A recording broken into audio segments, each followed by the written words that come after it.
What's up YouTube and welcome back. Lately it seems like the stock market has entered into some alternate universe. While consumer spending has gone down the drains and companies are continuing to lay people off, share prices seem to be going up more and more. So in today's video I want to talk about why the stock market isn't reflecting the overall economy, why there might not be another crash in the stock market, and finally give you my investment strategy which has led me to record highs for my Robinhood account.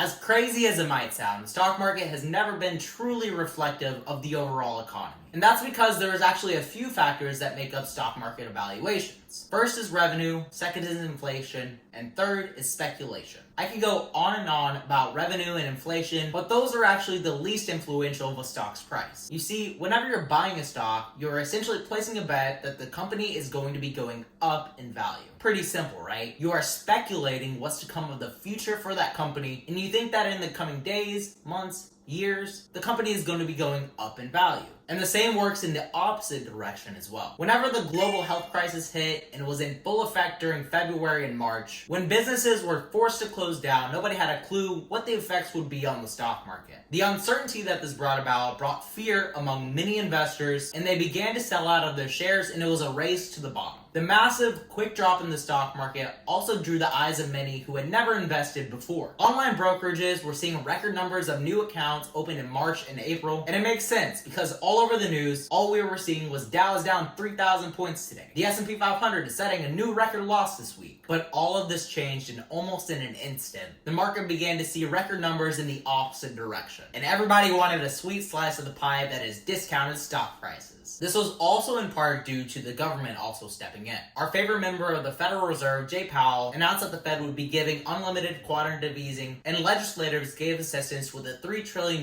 CARE Act. This combination of record retail investors buying into deeply discounted rates and the power of Jay Powell's money printers has made the stock market a seemingly unstoppable force. I say that now, but in reality, the stock market could drop at any point. And this is all based on news and stock market sentiment. There's been a lot of bad press regarding the economy and the unemployment numbers, but whenever bad news is coming out, it seems like the stock market is going the opposite direction to what you think it would. A lot of investors right now are scratching their heads thinking that the stock market is disconnected from reality. While the stock market is completely irrational at times, it always ends up going in the same old direction, and for the US stock market, that's up. From 2008 to 2020, we saw the longest bull market in US history. Everybody thought that the S&P 500 would continue to go up forever, and boom, global health crisis, shutdown news, unemployment numbers. Nobody was expecting a pandemic. Nobody knew a year ago that the economy would have to be closing its doors to accommodate this, and no one knew in only 1 year that the unemployment numbers would increase fivefold. This is what investors refer to as a black swan, which is an unexpected and extremely negative event that causes shareholders to panic.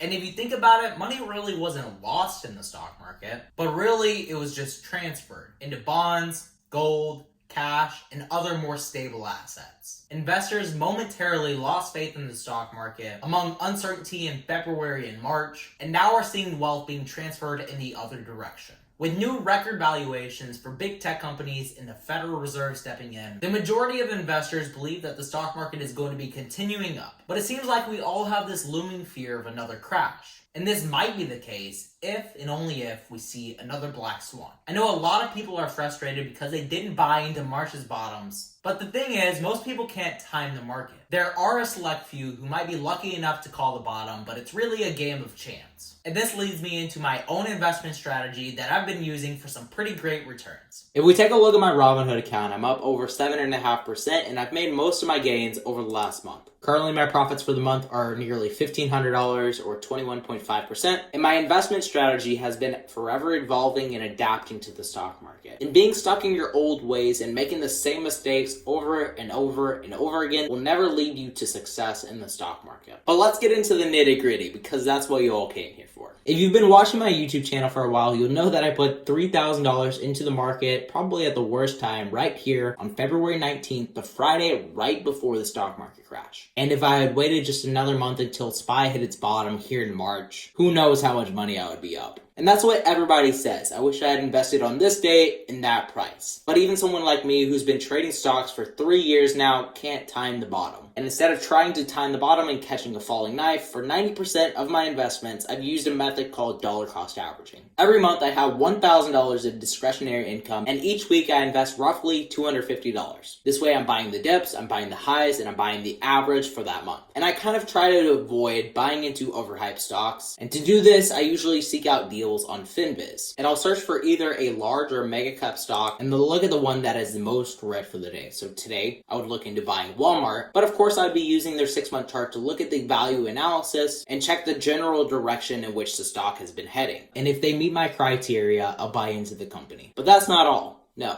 Long-term investments make up about 90% of my account, and the remaining 10% is in options trading. I surround myself with the stock market every day by watching YouTube, reading articles, and making trades almost every day, and I'm not a stock market expert by any means. I make mistakes, and learning is an ongoing process. But knock on wood, I've had a pretty successful run over the last couple of months. As you can see from my spreadsheet, I lost a lot of money in March and almost half of my trades were red. So I ended up changing my entire strategy. Back in March, I was very impatient and I would try to time the market to a T, and it really wasn't working for me. So here in April, I analyzed my trades and why most of them were bad, and I determined that I suck at timing the market. I changed my investment strategy to have more patience because I have a general knowledge of which way stock prices are going to go, but I don't know exactly when. So I started setting longer expiration dates for my contracts and waiting it out. Now, I'm not going to say that patience is the only factor here. I've lost plenty of money by having diamond hands on my trade with Beyond Meat, where I'm down about 90%. But ultimately, my wins have outweighed my losses, and I became profitable for my options trading this week. Since the end of March, 19 of my last 22 closed options trade have been profitable, and if you're some sort of math whiz, that is a win rate of 87%, which is a lot better than the 50 that I was seeing before. That's for damn sure.